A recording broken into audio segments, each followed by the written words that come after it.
오늘 하는 말씀은 열왕기상 13장 18절 19절 2절 말씀입니다. 그가 그 사람에게 이르되 나도 그대와 같은 선지자라. 천사가 여호와의 말씀으로 내게 이르기를 그를 내 집으로 데리고 돌아가서 그에게 떡을 먹이고 물을 마시게 하라 하였느니라 하니 이는 그 사람의 속임이라. 이에 그 사람이 그와 함께 돌아가서 그의 집에서 떡을 먹으며 물을 마시니라. 여로보암에게 주신 하나님의 약속이 있습니다. 여로보암이 하나님의 말씀을 지키고 하나님의 말씀을 순종하면 여로보암의 왕위를 마치 다윗처럼 하나님께서 영원히 주시겠다라는 하나님의 약속입니다. 그리고 하나님은 그 약속을 지키셨습니다. 여로보암에게 이스라엘의 10지파를 주셨고 그들의 왕으로 하나님이 세우셨습니다. 여로보암은 왕으로서 나름 열심히 나라를 통치했습니다. 세겜을 수도로 정했고 또 국경의 도시를 굳건하게 만들었습니다. 경제적으로 풍요로운 삶은 또는 경제적으로 풍요로운 시대를 세웠습니다. 나라와 국민을 위해서 정치를 잘했습니다. 그러나 여로보암은 그를 왕으로 세우신 하나님을 바라보지 않았습니다. 사람들의 인정을 받기를 원했습니다. 사람들의 칭찬을 원했습니다. 그의 시선은 하나님께 고정되어 있는 것이 아니라 언제나 사람들에게 맞추어져 있었습니다. 열왕기상 12장 27절을 보시면 만일 이 백성이 예루살렘에 있는 여호와의 성전에 제사를 드리고자 하여 올라가면 이 백성의 마음이 유다 왕 된 그들의 주 르호보암에게로 돌아가서 나를 버리고 나를 죽이고 유다의 왕 르호보암에게로 돌아가리라.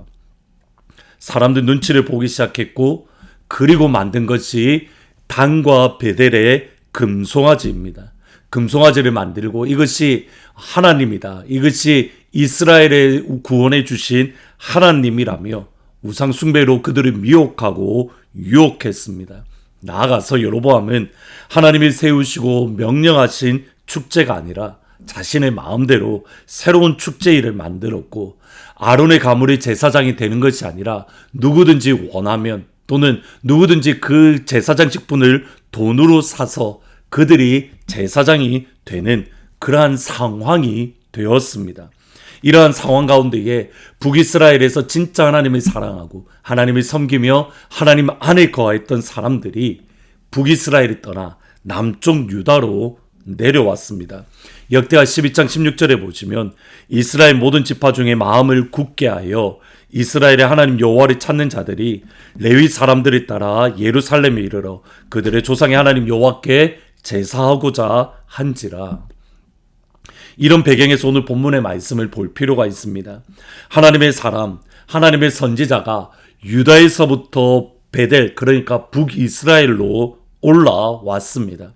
그 베델에 있는 금송아지를 섬기는 제단을 향하여 하나님의 사람은 하나님의 무서운 진노를 선포했습니다. 여로보암이 그 하나님의 선지자를 향하여 죽이려고 그의 손을 내밀었을 때에 그의 손이 마비가 되었습니다. 이 모든 과정을 지켜보았던 사람이 집으로 돌아가서 그의 아버지에게 모든 일을 말했습니다. 오늘 본문 11절에 보시면 베델에 한 늙은 선지자가 살더니 그의 아들들이 와서 이날에 하나님의 사람이 베델에서 행한 모든 일을 그에게 말하고 또 그가 왕에게 드린 말씀도 그들이 그들의 아버지에게 말한지라. 여기 베델에 살고 있는 한 선지자가 누구인가? 사실 여러 해석에 어려움이 있습니다. 그런데 오늘 본문 전체를 찬찬히 읽어보면 그 사람은 진짜 선지자라고 하기에는 어려운 부분이 있습니다. 크게 두 가지입니다. 첫 번째로는 선지자가 살았던 도시와 그의 아들들의 모습 때문입니다. 이 선지자가 살았던 도시는 베델입니다. 베델은 조금 전에 말씀드렸듯이 여로보암이 금송아지를 세웠고 그곳에서 끊임없이 우상 숭배가 일어났던 곳이 베델입니다. 그리고 그 우상 숭배에 그의 아들들이 참석을 했습니다. 곧 그의 아들이 우상을 섬기는 데에 동참을 한 겁니다. 하나님의 사람이라고 한다면 그의 아들이 우상을 섬길 때에 그들을 책망하고 우상이 섬기는 자리에 가지 못하도록 막아야 되었습니다. 그럼에도 그들이 참석을 한다면 베델을 떠나서 그들은 하나님의 성전이 있는 예루살렘으로 떠나야 됩니다. 그런데 이 사람에게는 그런 모습이 전혀 보이지 않습니다. 자녀가 우상을 섬기든 섬기지 않든 전혀 개의치 않는 모습입니다. 마치 엘리 제사장이 그의 두 아들이 죄를 지었지만 하나님의 제사를 멸시했지만 아무런 책망을 하지 않은 것과 같습니다. 이 사람에게 중요한 것은 하나님이 아닌 그의 아들이었고 그의 안위였습니다. 두 번째로 이 선지자는 거짓말을 아무렇지도 않게 합니다. 그것도 고의적으로 계획적으로 거짓말을 했습니다. 그의 아들들에게 하나님의 사람에 대한 선 이야기를 모두 들었습니다.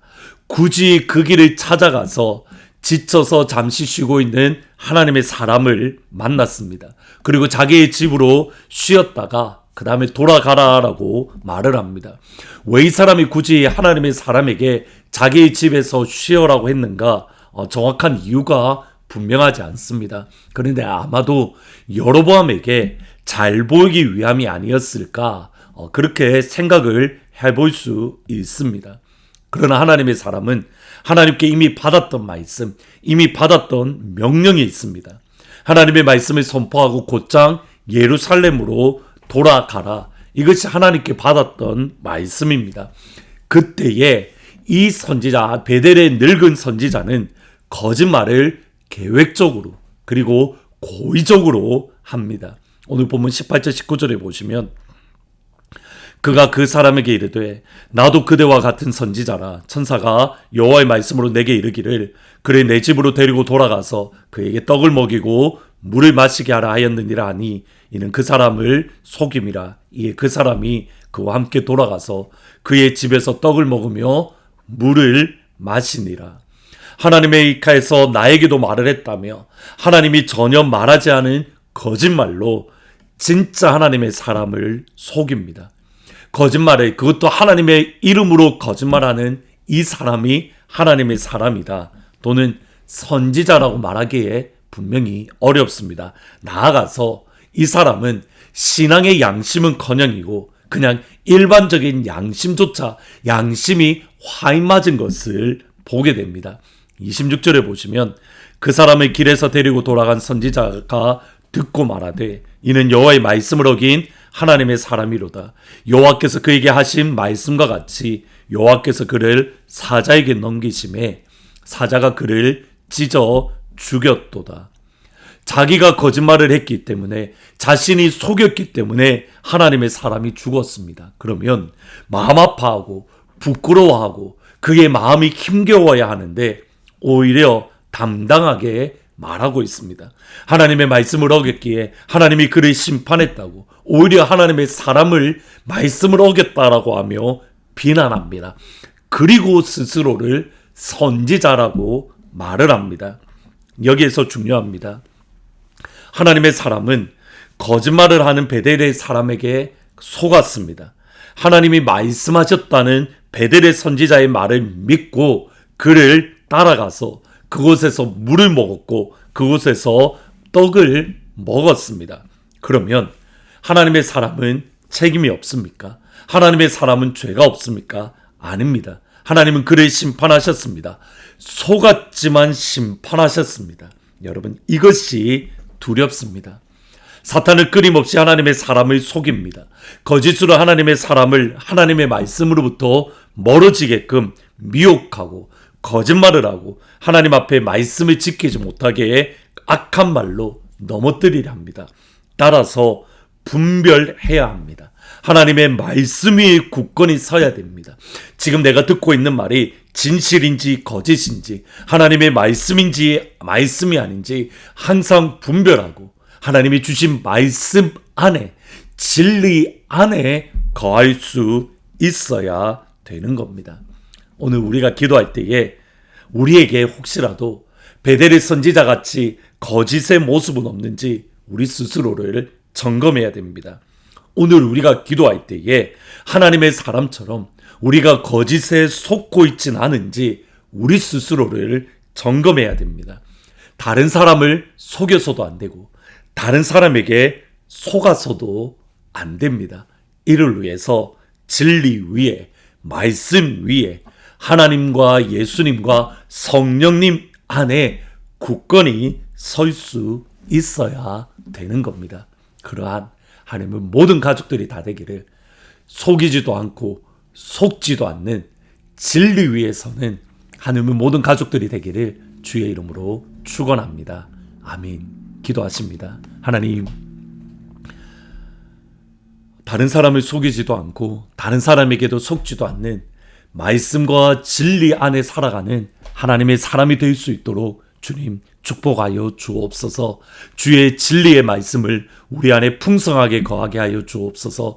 주의 생명의 말씀이 우리 안에 충만하게 거하는 그러한 진리의 사람, 말씀의 사람, 하나님의 사람, 예수님의 사람, 성령님의 사람이 될 수 있도록 아버지 인도하여 주옵소서.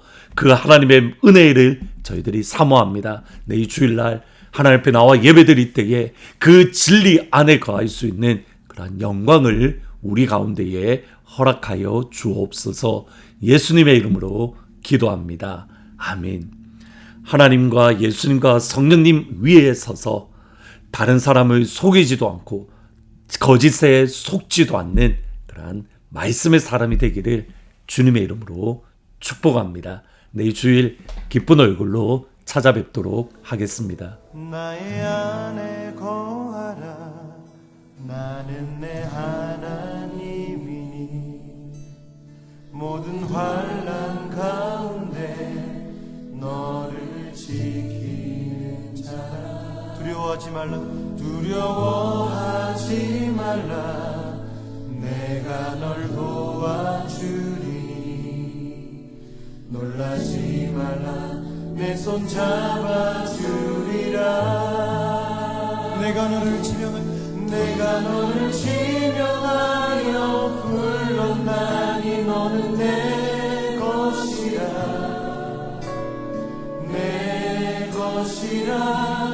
너의 하나님이라.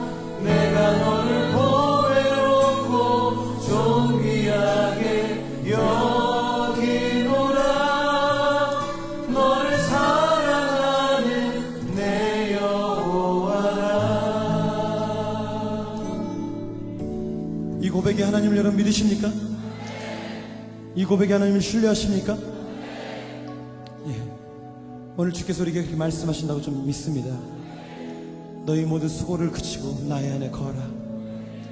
나를 위해 뭔가를 하려고 애쓰지 말고 나의 안에 거하라. 그러면 족하다. 그럼 족하다.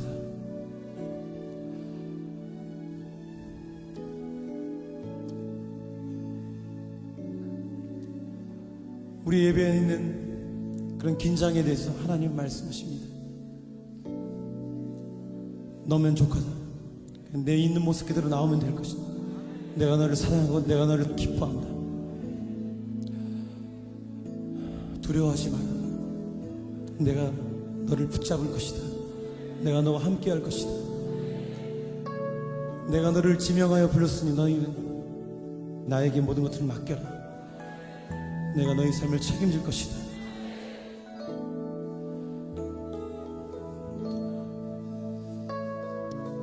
예수님의 제자들이 예수님에게 그렇게 질문했습니다. 예수님, 어떻게 해야지 우리가 하나님의 일을 할 수 있습니까? 그때 주님께서는 그렇게 말씀하셨습니다. 하나님의 보내신 자, 곧 나를 믿는 것이 하나님의 일을 하는 것이라고 주님 말씀하셨습니다. 여러분, 우리 안에 오신 그 주님을 여러분 믿으십시오. 그분을 인정하십시오. 그분이 우리의 삶을 통해 일하시도록 기회를 드리십시오. 그렇다면 우리의 삶을 통해 하나님께서 이 땅을 변화시킬 수 있다고 좀 믿습니다. 하나님의 능력으로 이 땅을 새롭게 할 수 있다고 좀 믿습니다. 또 요한복음 15장에 우리에게 그렇게 말씀하고 있습니다. 나는 포도나무여 너희는 가지니 저 안에 내가 저 안에 있으면 이 사람은 과실을 맺나니 나를 떠나서 너희가 아무것도 할 수 없다고 주님 말씀하셨습니다. 여러분, 이 강력한 하나님의 말씀에 여러분 반응하시기 바랍니다. 나의 안에 거하라. 나를 떠나서 너희가 아무것도 할 수 없다고 주님 말씀하고 계시다고 믿습니다. 여러분, 다시 한번 주님 앞에 거한다는 것이 무엇인가 돼서 여러분 그분께 여러분의 모든 노력을 다시 내려놓으십시오. 그리고 주님, 내가 존재 자체로 하나님 앞에 받아들여진 하나님의 사랑하는 자녀라는 것을, 하나님의 아들이고 딸이라는 것을 여러분 믿으십시오. 우리 한번 더 주님 앞에 고백하며 나가겠습니다. 하나님, 나를 받으시옵소서. 하나님, 수고하고 무거운 짐진 것들을 다 주님 앞에 내려놓습니다. 주님, 나를 주의 품으로 품어주시옵소서. 위로해 주시옵소서. 용기를 주시옵소서. 새롭게 하여 주시옵소서. 우리 주께 우리의 마음을 쏟으며 나가십시다. 우리의 마음의 고백을 주님 앞에 토하며 나갑시다. 오 살아계신 하나님 아버지, 오 살아계신 하나님 아버지, 오 주님, 거친 풍랑을 참여케 하시나 죽은 나사를 말씀으로 살셨더라. 오늘 이 밤에 주의 말씀으로 우리 안에 임하시옵소서. 오 주님, 모든 진리 아닌 것들이 떠나가는 역사가 있게 하시옵소서. 모든 아버지, 우리 안에 거짓된 것들이 떠나가게 하시옵소서. 오 주님, 오늘 주의 진리를 임하셨습니다. 우리를 자유케 하시옵소서. 다시 우리에게 용기를 주시고 우리의 심령을 새롭게 하시옵소서. 하나님의 말씀, 주의 능력으로 새롭게 하소서. 오 주님, 항상 상관없습니다. 하나님, 주님 안에 임하시고 주님 우리를 주시옵소서.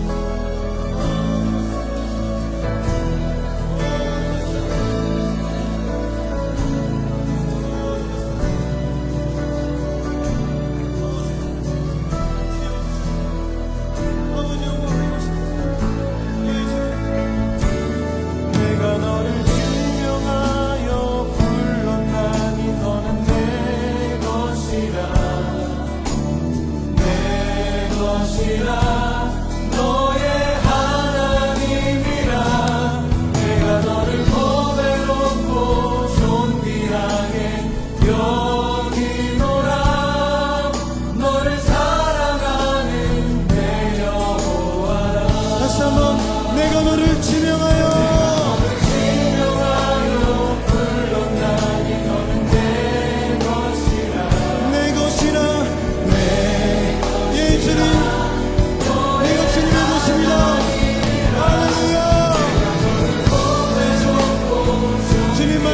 믿으셨소서. 할렐루야. 너를 사랑하는 내 여호와라.